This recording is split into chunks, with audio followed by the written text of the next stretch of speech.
Watu wengi wanajiuliza sana, kwani ugomvi wa Case na Manyanya umeisha? Wakisema tunaona tu Case akidili na Kavumba peke yake. Na vile vile Case anaonekana na mwanamke mwenye akili nyingi sana, mwenye akili kubwa. Je, wewe unaona kama anaweza kushindana na Manyanya? Anaweza kumshinda kama vile alivyomshinda Kavumba?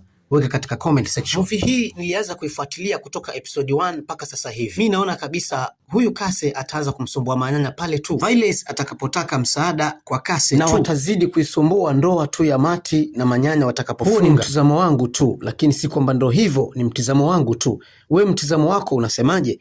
Weka katika comment section.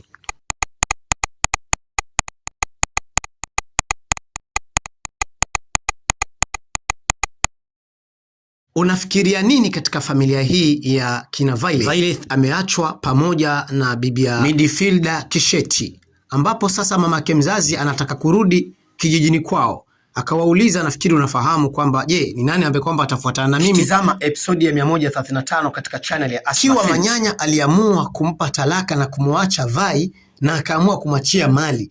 Ina haja gani ya Vai kufuatana na mamake kwenda kijijini ache mali? Kama unahisi kuna haja ya Vai kufanya hivyo na kama unaona kabisa hakuna haja ya kufanya, weka katika comment section.